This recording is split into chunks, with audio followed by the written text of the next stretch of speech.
जय।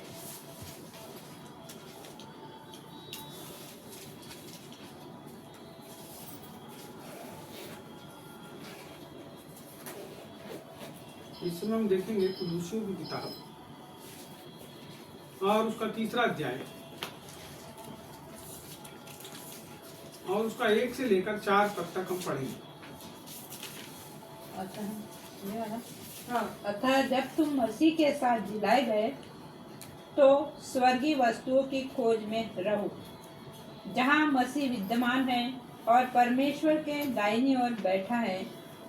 पृथ्वी पर नहीं परंतु स्वर्गीय वस्तुओं पर ध्यान लगाओ, क्योंकि तुम तो मर गए और तुम्हारा जीवन मसीह के साथ परमेश्वर में छुपा हुआ है। जब मसीह जो हमारा जीवन है प्रकट होगा, तब तुम भी उनके साथ महिमा सहित प्रकट किए जाओगे। बोलो यीशु प्रभु की जय। कितने सुंदर वचन है प्रभु ने दिया। हम लोग इस धरती के ऊपर में बहुत सारे दुखों से, संकट से, परेशानी से, बहुत मुसीबतों से, बहुत कष्टों से, बहुत दुखों से, बहुत चालाकियों से, बहुत फरेबीपन से हम सब कभी ना कभी जूझे। हम सबके जीवन के अंदर कुछ ना कुछ ये बातें पहले भी होती रही जब प्रभु में नहीं थे, और आज जब प्रभु में है तब भी ऐसे लोग, ऐसे धोखे, ऐसी मुसीबतें हमारे जीवन में अचानक से। लेकिन आज और पहले में एक बहुत बड़ा अंतर है कि पहले जो थे हम अकेले थे, लेकिन आज प्रभु हमारे साथ। आज हम दिखते जरूर अकेले हैं, लेकिन परमेश्वर हमारे साथ, प्रभु हमारे साथ, परमेश्वर हमारे साथ, और वो हमारे साथ है। इसलिए हम इस संसार के अंदर बचे हुए हैं। यदि वो हमारे साथ ना हो तो हम बचे हुए, लिखा है बाइबल।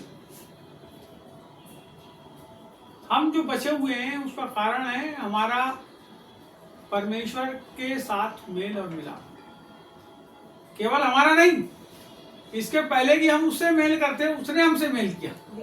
इसके पहले कि हम उससे प्यार करते उसने हमसे प्यार किया।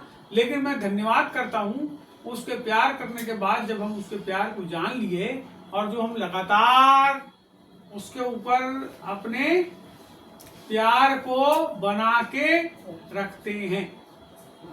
आपको पता है परमेश्वर हर समय प्यार करते ही रहता है, हर समय करता ही रहता है। कई लोग सोचते हैं कि नहीं वो नाराज हो गया, नाराज भी होता है, लेकिन प्यार बना ही। कई बार दुखी भी हो जाता है परमेश्वर हमारे जीवन के ऐसे कामों से जो उसके अनुसार नहीं है, लेकिन फिर भी वो हमसे प्यार, यदि हम वापस उसके पास फिर के आ जाते हैं तो वो हमारे गलतियों को, पापों को क्या करता है। लेकिन बाइबल में ऐसा लिखा है कि बहुत से ऐसे पाप हैं जो क्षमा नहीं किए। और खास तौर पे एक ऐसी चीज है जिसको उसने कहा, और वो है पवित्र आत्मा का अपमान। पवित्र आत्मा के विरोध में किए गए कार्य। तो मनुष्य जो है वो पहले क्या करता था वो कोई मायने नहीं। आज हम क्या करते हैं ये मायने रखता है। पहले हम कैसे थे वो बीत गया उस समय। यहां तक कि मैं आपसे यह भी बोलना चाहता हूं कि जो कल का जो दिन था, आज 16 तारीख है, कल कितनी थी?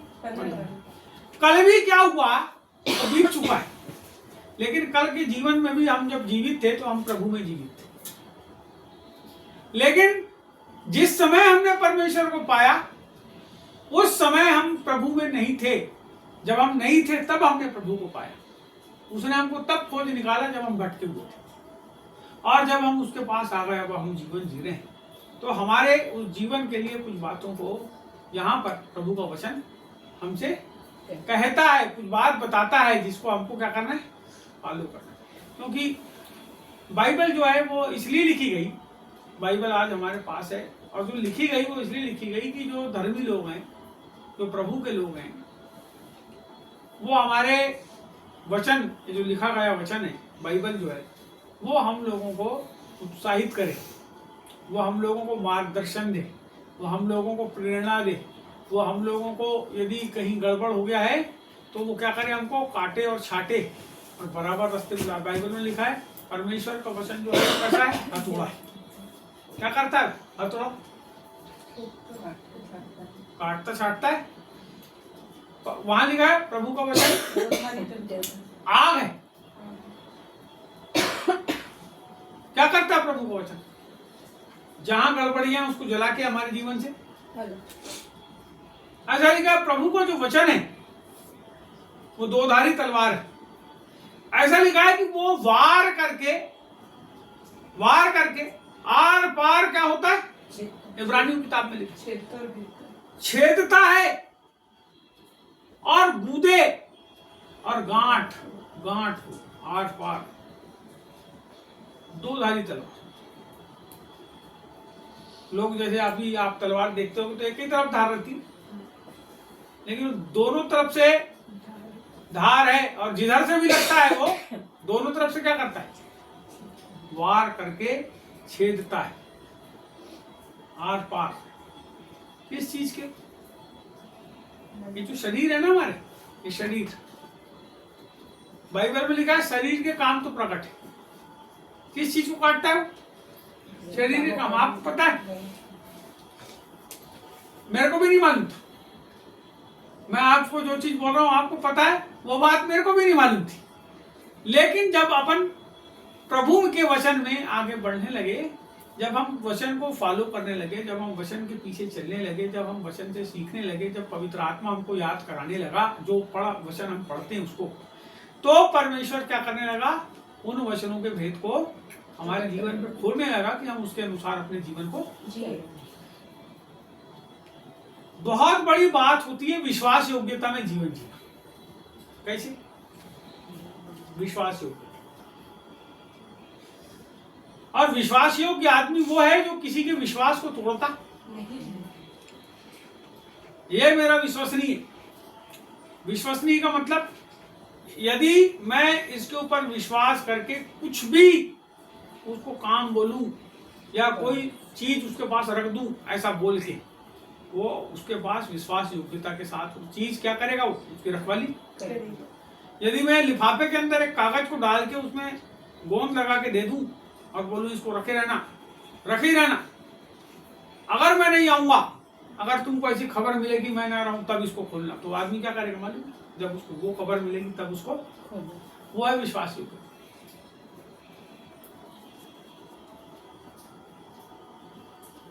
हम कई बार अपने जीवन में ऐसी परिस्थिति में आ जाते हैं, ऐसी स्थिति में आ जाते हैं जहां पर हम अपने मन के अनुसार क्या करते, चलने चलती, और फिर कोई कुछ बोलता है ना, तो हम उसकी जो बातें रहती है जिसको वो हमको समझाता है या बोलता है, तो हम उसकी बात को क्या करते, काटते।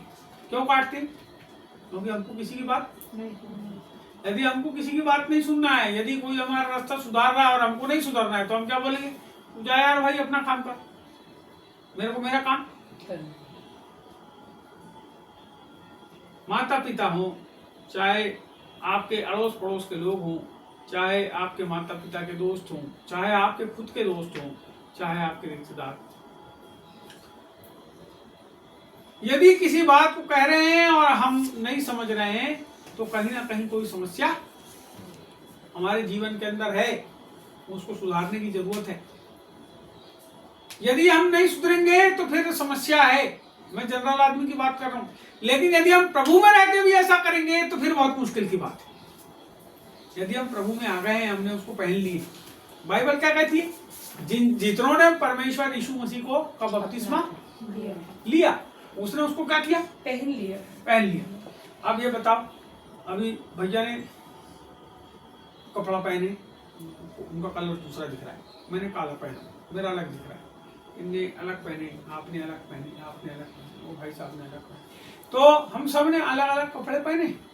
लेकिन यदि हम प्रभु में हैं, मैं आपको बताता हूँ, इस बात को समझिए, जब हम प्रभु में हैं बाइबल कहती है जितनों ने उसका बपतिस्मा लिया है उसने उसको पहन लिया किसको पहन लिया? यीशु मसीह किसको पहन लिया? यीशु मसीह। अब ये बताओ, एक ऐसा कपड़ा बना है जो आपके सिर के बाल से लेके आपके पूरे पैर के नाखून तक और तलवे के नीचे भी ऐसा आके फिट हो जाए। मान लो अमेरिका के राष्ट्रपति के समान वो कपड़ा है और वो हम सब के नाप का बना करके हमको दिया गया और हम सब अभी पहन लिए उसको तो हम कैसे दिखने लगेंगे? जिसके कपड़े पहनेंगे वैसे दिखने लगेगा। वो जैसे ही ऐसा करके पहनेंगे ना तो हमारा चेहरा भी किसके जैसे दिखने लगेगा? हमारा शरीर भी कैसे दिखने लगेगा?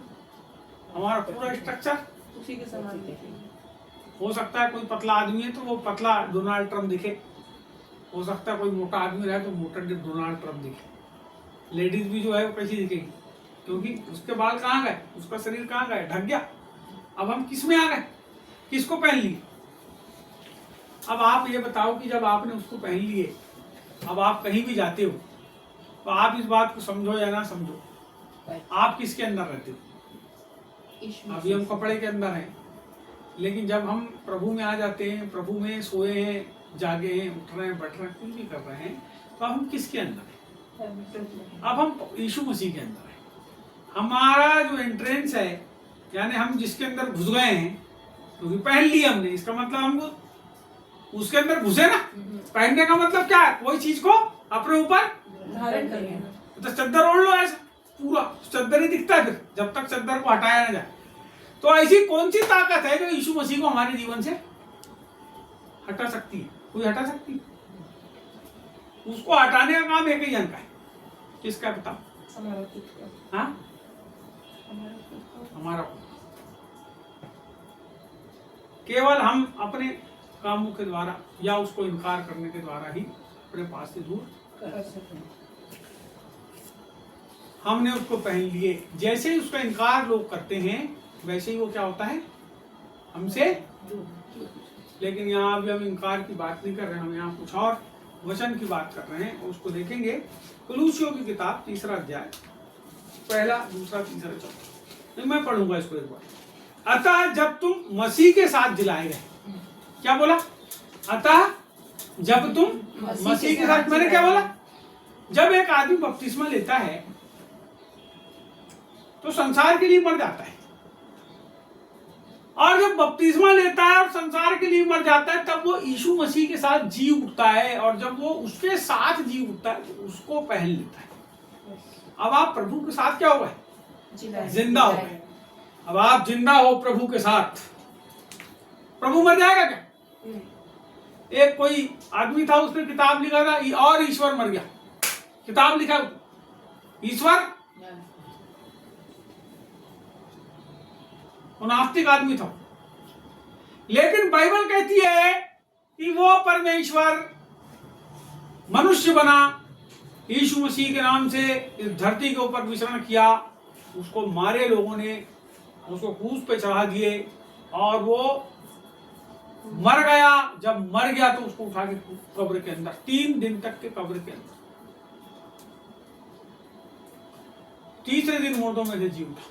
सुनिए, जैसे वो मुर्दों में से जी उठा उसी रीति से जब हम उसके ऊपर विश्वास करते हैं, बाइबल कहती है कि मैं अब जीवित ना रहा, मसीह मुझ में जीवित।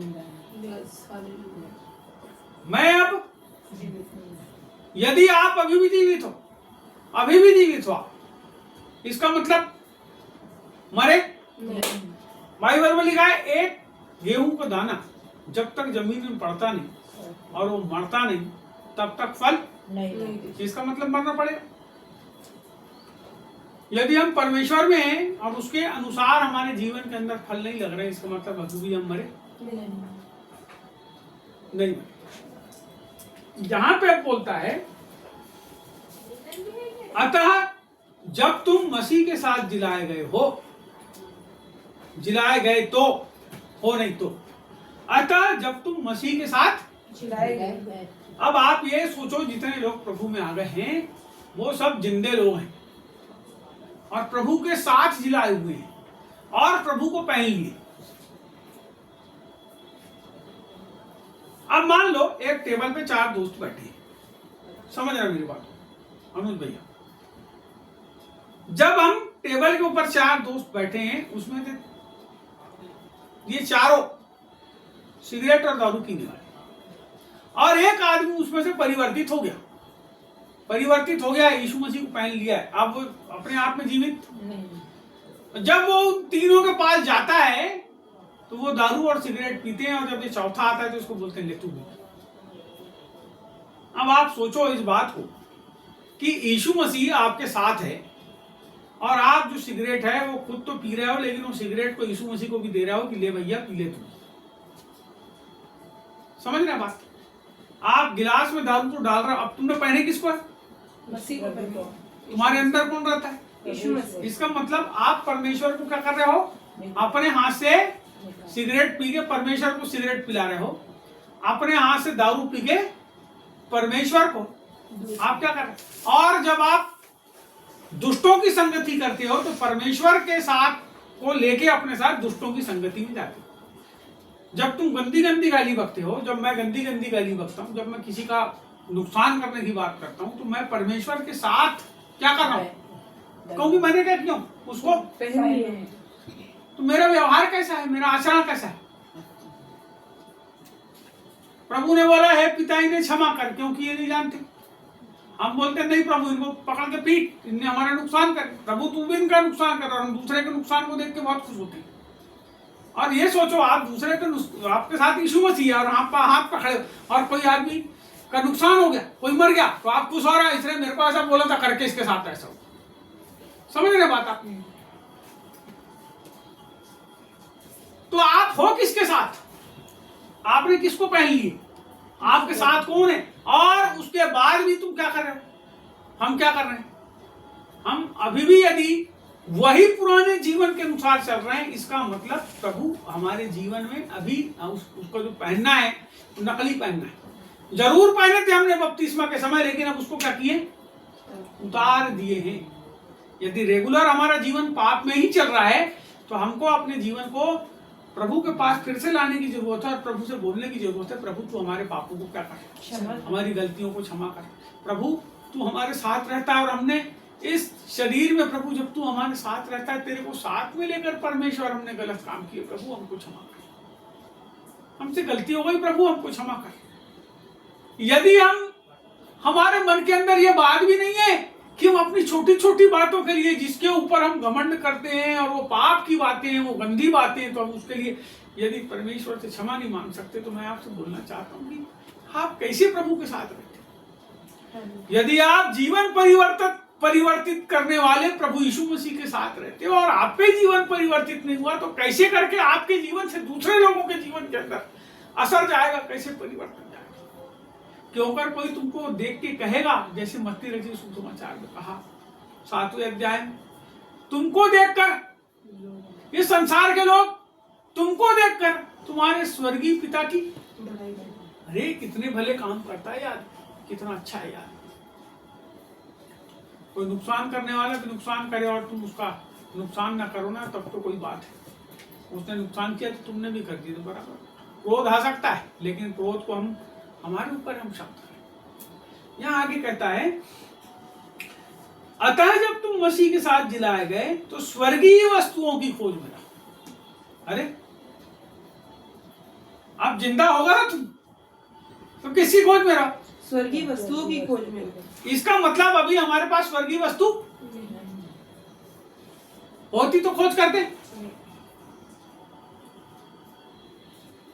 होती तो खोज। ये बोल रहे हैं ना स्वर्गीय वस्तु की खोज, इसका मतलब खोज नहीं कर रहे हैं लोग। आप पता है प्रभु में आ गए हैं, लेकिन खोज इनकी कैसी हो गई?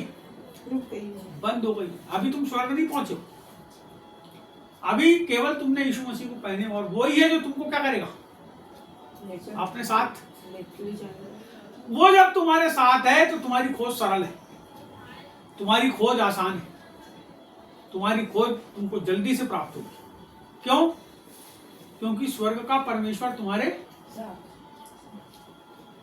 यहां बोलता है स्वर्गीय वस्तुओं की खोज में रहो।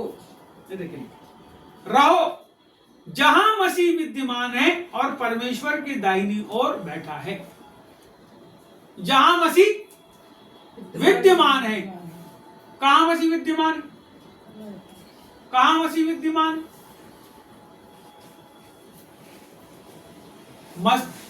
वचन को पढ़ो ध्यान से तो आपको कुछ समझ में आए। यहाँ लिखा है तो स्वर्गीय वस्तु की खोज में रहो जहां मसीह विद्यमान। कहाँ? स्वर्गीय वस्तु। स्वर्ग में है ना? स्वर्गीय वस्तु कहाँ पे? धरती पे है कि स्वर्ग में? स्वर्ग। और मसीह कहाँ है? मसीह भी स्वर्ग। वहां लिखा है और देखो पढ़ो, और परमेश्वर की दाहिनी ओर बैठा है। किसके दाहिनी ओर? परमेश्वर के दाहिनी ओर। और मसीह कहाँ विद्यमान है? स्वर्गीय वस्तुओं में। स्वर्ग में विद्यमान है जहाँ स्वर्गीय वस्तु है। और आपने उसको क्या किया? पहन लिए। इसका मतलब आपके ऊपर जो मसीह का आवरण है, आपने जो मसीह को पहन लिए हो। अब मसीह कहाँ है? स्वर्ग में। और आप कहाँ हो? धरती में। हो क्या? हम धरती में हैं, लेकिन स्वर्ग में हैं। इसी को यदि आप देखोगे ना कुलूसियों की यही किताब में, थोड़ा एक पन्ना इधर कर लो, यहाँ लिखा है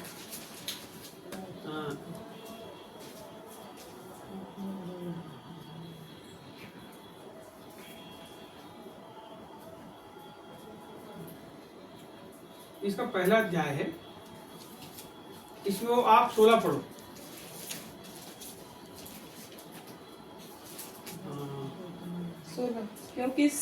क्योंकि उसी में सारी वस्तुओं की सृष्टि हुई। हाँ। स्वर्गीय की हो अथवा पृथ्वी की, हाँ। देखी या अनदेखी, क्या सिंहासन, क्या प्रभुताएं, क्या प्रधानताएं, क्या अधिकार, सारी वस्तुएं उसी के द्वारा और उसी के लिए सृजी गई हैं। हाँ। वही सब वस्तुओं में प्रथम है जी। और सब वस्तुएं उसी में स्थिर रहती हैं। हाँ। वही देह अर्थात कलीसिया का सिर है जी। वही आदि है और मरे हुओं में से जी उठने वालों में पहलोटा कि सब बातों में वही प्रधान ठहरे। क्योंकि पिता की प्रसन्नता इसी में है कि उसमें सारी परिपूर्णता वास करे और उसके क्रूस पर बहे हुए लहू के द्वारा मेल मिलाप करके सब वस्तुओं का उसी के द्वारा से अपने साथ मेल कर ले, चाहे वे पृथ्वी पर की हों चाहे स्वर्ग में की। फिर आगे, तुम जो पहले निकाले हुए थे और बुरे कामों के कारण मन में बैरी थे, उसने अब उसकी शारीरिक देह में मृत्यु के द्वारा तुम्हारा भी मेल कर लिया, ताकि तुम्हें अपने सम्मुख पवित्र और निष्कलंक और निर्दोष बनाकर उपस्थित करे। यदि तुम विश्वास की नींव पर दृढ़ बने रहो और उस सुसमाचार की आशा को जिसे तुमने सुना है ना छोड़ो, जिसका प्रचार आकाश के नीचे की सारी सृष्टि में किया गया और जिसका मैं पौलुस सेवक बना। बोलो यीशु मसीह। जब आप इतने हिस्से को पढ़ते हो ना तो ये बताता है कि स्वर्ग की वस्तुएं हो चाहे धरती की, सब कहाँ है? सब प्रभु, सब प्रभु, सब प्रभु में, सारी सृष्टि में पहलोटा है। वो जो है सारी प्रधानताओं के ऊपर, अधिकारियों के ऊपर, सारी चीजों के ऊपर वही प्रधान है। आप मालूम है वो इन सब के ऊपर जब मृत्यु में से जी उठा, उसने हम सबका जो मेल है अपनी मृत्यु के द्वारा, अपने खून बहाने के द्वारा परमेश्वर के साथ किया जब हम विश्वास करते। और वो पिता के दाहिने जाकर विराजमान है। अब वहां लिखा है वो कलीसिया का क्या है? सिर। तो कलीसिया क्या है? देह। कलीसिया पूरी देह, उसका सिर कौन है? मसीह। अब प्रभु कहाँ बैठा है? स्वर्ग है। और हम कहाँ हैं? तो सिर कहाँ है? स्वर्ग में। और धरती कहाँ है? है? हमारे ऊपर हमने किसको पहन लिए? मसीह को। तो सिर कहाँ आ गया? हमारे ऊपर आ गया। बोलो हमारे ऊपर आ गया। हमारे ऊपर आ गया। अब सिर कहाँ है? हमारे साथ है। इसका मतलब हम कहाँ हैं अभी? धरती में। हम कहाँ हैं अभी? स्वर्ग। मसीह कहाँ बैठा है? स्वर्ग में। सिर कौन है? तो जहाँ सिर रहेगा वहीं तो दे रहे कि सिर को आधा काट के इधर रख दिया और बाकी को उधर रख दिया, ऐसा है क्या? समझे बात? अभी प्रभु जो हमारे साथ है तो वो सिर किसके साथ है? हमारे साथ। अब वो प्रभु हमारे साथ, इसका मतलब हमारी पहुंच कहां तक है? स्वर्ग। हमारी पहुंच, हम जहां मसीह बैठा है हम उसके साथ। स्वर्ग स्थान ऐसा भी लिखा है कि उसने सब कुछ को हमारे पैरों तले कर दिया। हमारे कलीसिया, इसका मतलब है कि सब चीज आपके पास है, बस आपको उठा के लपक लेना है। हालेलुया। सब चीज आपके आसपास है, आपको एंटर करना पड़ेगा उस माहौल के अंदर, उस जगह के ऊपर एंटर करना पड़ेगा। मैं आपको एक बच्चे की कहानी सुनाता हूं, उसको आप सुनिए, छोटी सी कहानी। एक 9 साल का लड़का, उससे किसी ने पूछा, सपना देखा उसने, और सपना देखने के बाद उससे किसी ने पूछा तू क्या बनेगा? तो बोला मैं अफ्रीका का मिशनरी बनूंगा। क्या बनूंगा? अफ्रीका का मिशनरी। मैं अफ्रीका में जाके सेवा करूंगा, मैं अफ्रीका में का मिशनरी बनूंगा, मैं वहां जाके सेवा करूंगा। लोगों ने उसकी बात पे विश्वास नहीं किया, छोटा सा था। धीरे धीरे धीरे जब बड़ा हुआ तो एक महिला ने एक दर्शन देखी।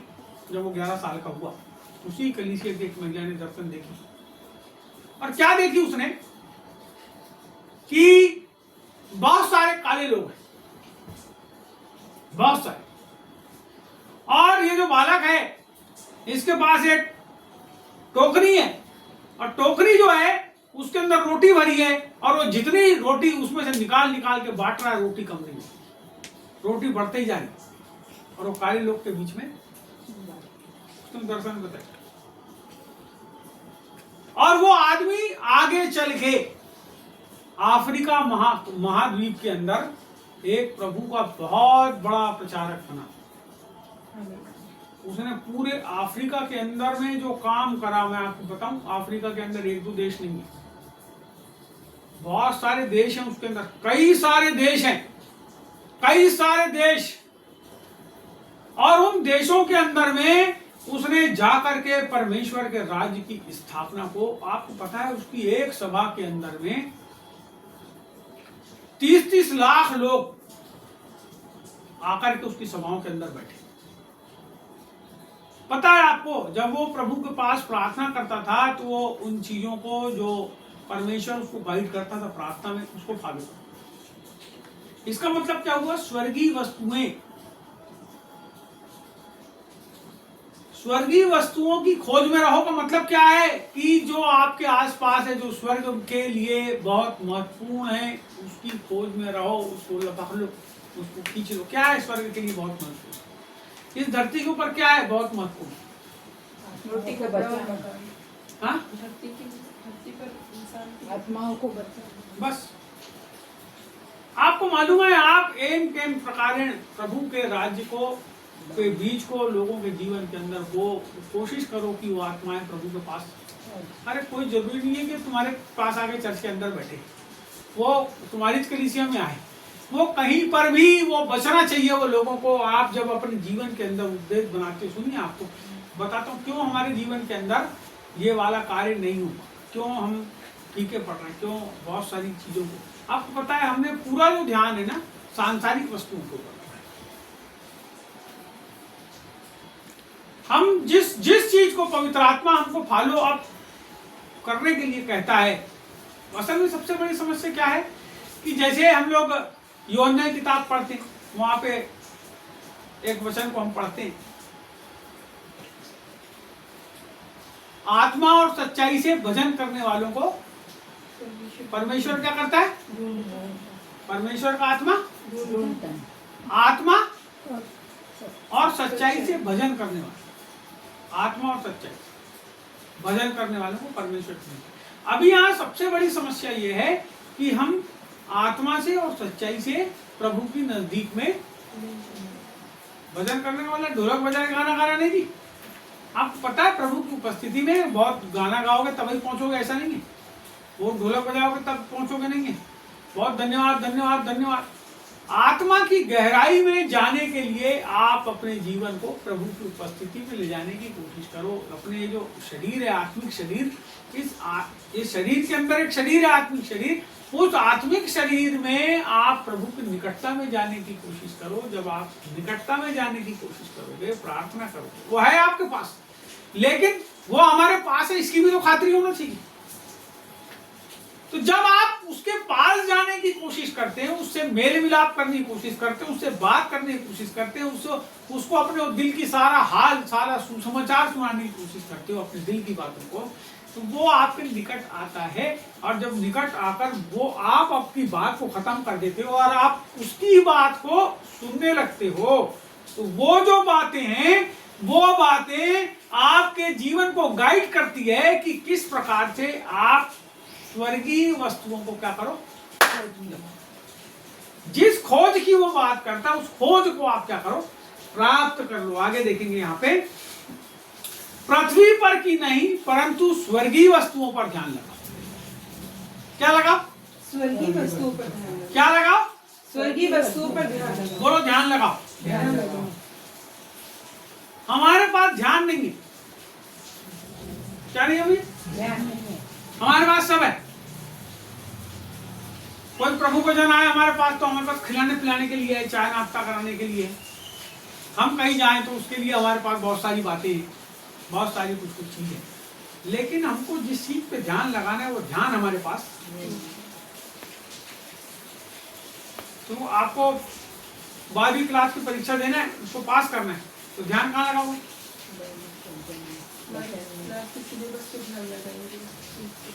जो पढ़ना है उस पर ध्यान लगाओगे ना।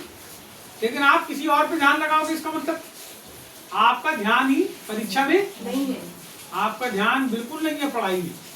लेकिन यदि आपको 12वीं को अच्छे नंबरों से उत्तीर्ण करना है, तो आपके ध्यान को पूरा उस पर लगाना पड़ेगा। उसी रीति से जब हम इस संसार के अंदर हैं, तो हमारा जो ध्यान है वो स्वर्गीय वस्तुओं पर। आप इस बात को समझिए, इस संसार के अंदर जितने प्रभु के जिनके नाम हुए, बड़े बड़े दास भक्त हैं आज भी और पहले भी जो रहे। आज वाले जो हैं वो आज वाले हैं, लेकिन जो पहले वाले हैं, मिसाल किसकी दी जाती? जो जिंदा उसकी, की जो मर गया वो उसकी। तो जिनने अपने जीवन को अच्छा जोर से प्रभु के साथ कुश्ती लड़के जीते, उन लोगों के जीवन के अंदर भी और आज के प्रभु के दासों के अंदर भी जिस चीज की जरूरत है वो क्या है? ध्यान। उन लोगों ने अपने ध्यान को कहाँ लगाया? स्वर्गीय वस्तुओं के ऊपर ध्यान लगाए और अपने उस विजन को, उस फोकस को जो पवित्र आत्मा ने उनको दिया ना, उसको अपने साथ अपने लोगों को भी, क्यों लोग उनके साथ के बड़े, उनके अंदर कोई एबिलिटी नहीं, फिर भी उसका कारण है कि उन लोगों ने क्या किए, उस बात को पकड़ लिए, उस दर्शन को पकड़ लिया, उस काम को पकड़ लिए और बोले नहीं, हमको ऐसा ठीक है। जब वैसा करने लगते हैं, जब एक घर बनाना वाला जब घर स्टार्ट करता है ना, और एक आदमी मिस्त्री रहता है, उसके साथ 15-20 क्या हो जाते हैं, आदमी हो जाते हैं, तो कोई चैली बांधता है, कोई भाड़ा बांधता है, कोई मसाला बनाता है, कोई पानी लाता है, कोई कुछ करता है, और घर क्या होता है? धीरे धीरे रहते तो वही 7-8 आदमी, वही मिलकर पूरा घर बना देते और पूरे घर की गच्चे अच्छी डाल के सब पूरा बराबर कंप्लीट कर देते। तो उसका मतलब क्या है? उनका ध्यान काहे नहीं? तो हमारा ध्यान काहे नहीं? यहाँ पे हमको अपने दिमाग की जो चाल है उसको बदलना पड़ेगा। हमको अभी अपना ध्यान, फोकस जो है हमारा ध्यान स्वर्गीय वस्तुओं के ऊपर। यह बोलता है अपना, परंतु पृथ्वी पर की नहीं परंतु स्वर्गीय वस्तुओं पर ध्यान लगाओ, क्योंकि तुम तो मर गए और तुम्हारा जीवन मसीह के साथ परमेश्वर में जीवित। क्योंकि तुम क्या होगा? लेकिन अभी भी यदि तुम संसार के लिए नहीं मरे तो फिर बहुत मुश्किल की बात है। मरना पड़ेगा संसार के लिए, संसार की चीजों के लिए, संसार से उपलब्धियां पाने के लिए, संसार के अंदर बहुत कुछ को प्राप्त करने के लिए। यदि आप अपनी जीविका चलाने के लिए कहीं नौकरी करते हैं, इसका मतलब नहीं कि आप उसके गुलाम। इसका मतलब कि वो जो पैसे कमाने का सोर्स परमेश्वर ने दिया है, उस पैसे को कमाओ, लेकिन तुम्हारा ध्यान कहाँ होना? प्रभु में होना, परमेश्वर में। आपका ध्यान प्रभु में होना, स्वर्ग की वस्तुओं के ऊपर होना, क्योंकि बाइबल कहती है तुम मर गए। यदि आप आज भी अपने आप को जीवित समझ रहे हो, अपने अहम में, अपने घमंड में, अपने विचारों में, अपनी लिखा पढ़ी में, अपने बड़े बड़े कामों में, अपने कलेक्टर होने के पद पे, अपने डीएसपी होने के पद पे, अपने नेता होने के पद पे यदि अभी भी घमंड कर रहा है, उसका मतलब अभी भी कैसे हो, जिंदा हो, प्रभु में मरे नहीं, अभी भी घमंड है। मरने की जरूरत है। अपने आप को छोटा करो, नम्र करो, दीन करो। किसके लिए? प्रभु के लिए, किसी दूसरे के लिए नहीं। किसके लिए? प्रभु के लिए। अपने आप को क्या करो, इस संसार के अंदर मरा हुआ समझो। मान लो एक आदमी मरा और कोई आके 20-25 थप्पड़ मारेगा उसको, तो मरे वाले कोई मतलब, गाली में उखाड़े हो, कोई मतलब है मरे को। उसका घर कोई छीन के ले जाए, कोई मतलब है मरे। मतलब किसको है?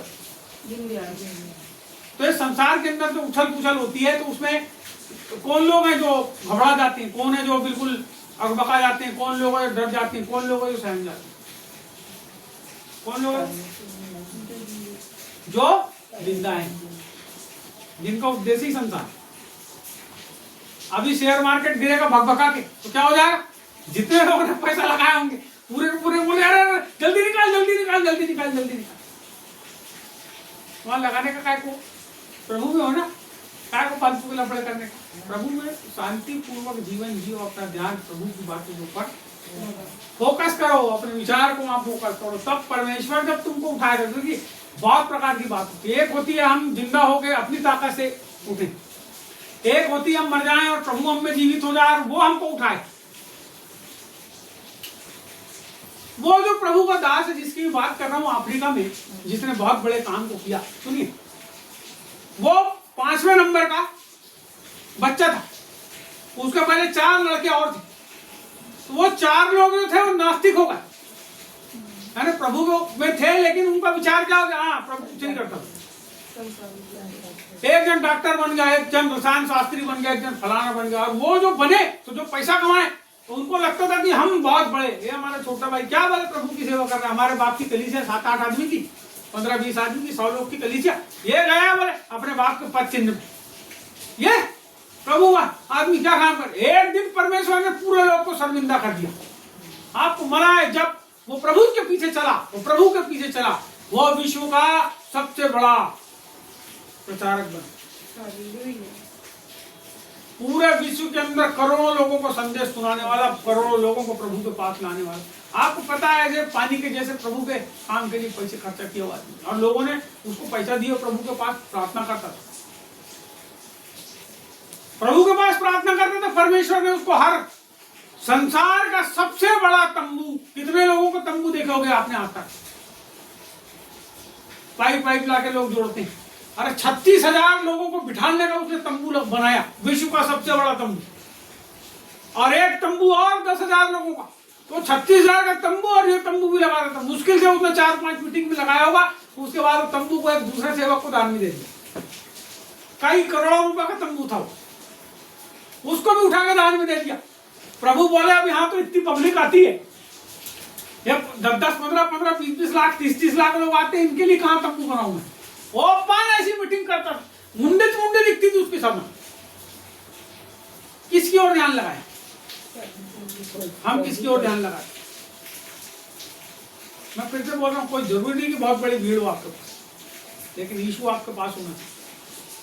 आपका सारे चीजों का सोर्स प्रभु यीशु मसीह होना चाहिए। आपके पास जो भी है वो सोर्स प्रभु होना चाहिए। मैं आपको बताना चाहता हूँ, अपने जीवन के अंदर प्रभु से मार्गदर्शन को मांगे।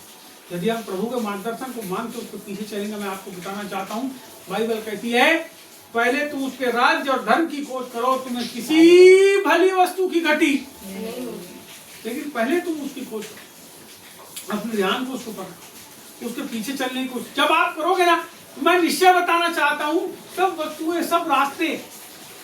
अरे माँ बाप भरोसा करते बच्चों को प्रभु आशीष दे। बाइबल में ऐसा लिखा है कि धर्मी के बाल बच्चे कभी ठीक रहे, धर्मी के बाल बच्चे, लेकिन वो धर्मी के बाल बच्चे अधर्मी हो जाए तो मांगेंगे नहीं। कितने ऐसे लोग हैं जिनने प्रभु के चर्चों की जमीन को बेच डाले, मैं आपको बताता हूँ, बेच डाले, और उनकी औरतें, उनके बाल बच्चे जो हैं, उनकी औरतें दूसरों घर में जाके बर्तन मांज लिया। उनको कारण क्या है? उनका कारण है कि परमेश्वर ने जो उनको धर्मी बनाया था, उनने उस धर्मी होने को निकम्मा जाना। जब परमेश्वर आशीष देता है उसकी आशीषों को पकड़ के चलो। मैं आपको बताना चाहता हूँ, हो सकता है कम पैसे आए आपके जीवन के अंदर, लेकिन जब आप प्रभु को हाथ पकड़ के चलते हो, वही कम पैसे एक भविष्य में जाके आगे जाके आपके लिए जो है अद्भुत आशीष का कारण बन जाते हैं। वही जो है 100, 200, 500 रुपये आपके लिए लाखों लाख रुपये बन जाते हैं। उसको बनाने वाला परमेश्वर होता है। जब आप स्वर्गीय वस्तुओं की ओर ध्यान लगाते हो, संसार की वस्तुओं की ओर मत देखो, बोलता है स्वर्गीय वस्तु। आप कहाँ देखते हो, किसकी ओर आपका विचार है, आपका मन किसकी ओर है? आपका मन जिसकी ओर रहेगा वो आपके साथ रहेगा। मैं आपको बताना चाहता, अपने मन को परमेश्वर में लगाओ, क्योंकि मन से ही ध्यान लगाया जाता है। जब आप प्रभु की ओर ध्यान लगाओगे, जब उसकी ओर निहारोगे, जब उसके कामों को जब वो आपके मन के अंदर डालेगा और जब आप करोगे, मैं आपको निश्चय बताना चाहता, आप अपने आसपास की स्वर्गीय वस्तुओं को अपने लिए बटोरना चालू करोगे। और जब आप स्वर्ग में जाओगे तो वही स्वर्गीय वस्तुएं आपके लिए वहां पे बड़ी शोभा का कारण ठहरेगी। आगे यहाँ पे थोड़ा सा और हम देखते हैं, तुम्हारा जीवन मसीह के साथ परमेश्वर में छिपा हुआ है। तुम्हारा जीवन मसीह के साथ परमेश्वर में छिपा हुआ है। अरे 3 लेयर है यहाँ, 3 लेयर। बोलो यीशु मसीह। लेयर पता है ना, लेयर बर्फी बनाते हो, 3 रंग की बर्फी, एक नीचे वाली रहती है, फिर ऊपर वाली रहती है, फिर उसके ऊपर वाली, 3 लेयर हो भाई। आत्मा, प्राण और आत्मा अंदर, फिर प्राण, फिर 3 लेयर। यहां कहता है मैं हूं, ये मैं हूं। आपको पता है 3 लेयर, ये मैं हूं, मेरे अंदर का आत्मा प्राण देह को रहने दो बन जाए, ये मैं हूं, मेरे ऊपर यीशु मसीह है, सुनिए, और उसके ऊपर परमेश्वर है।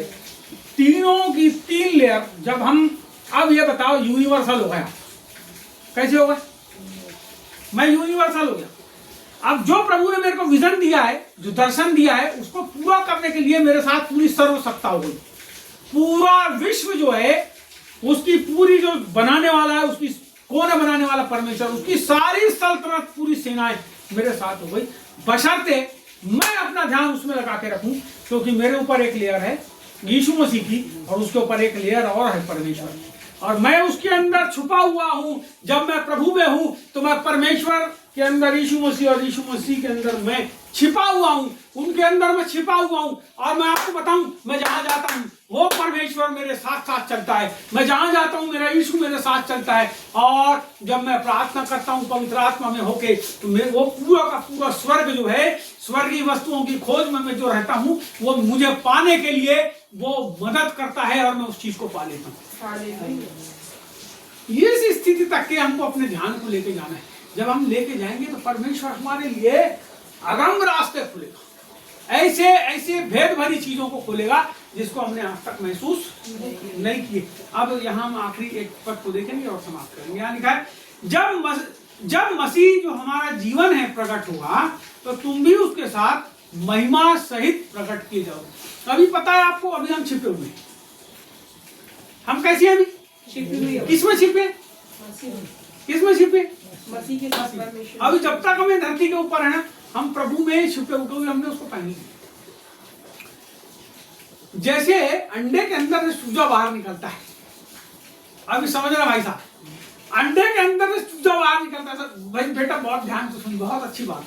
जो अंडे के अंदर से चूजा निकलता है, वहां पे लिखा है जब प्रभु आएंगे, जब प्रभु प्रकट होंगे, यीशु मसीह और स्वर्गीय सिंहासन के ऊपर बैठे हैं, जब वो आएंगे, जब वो प्रकट होंगे, बाइबल में लिखा है हम भी प्रकट किए जाएंगे। अभी तो हम परमेश्वर में छुपे हैं, फिर वो जैसे अंडे को फोड़ के चूजा निकलता है, महिमामय देह में हम परिवर्तित हो जाएंगे, अपने जीवित परमेश्वर के पास, इंडिविजुअल उसके स्वर्गीय सिंहासन के पास जाकर हम खड़े हो जाएंगे और प्रभु की महिमा को करेंगे।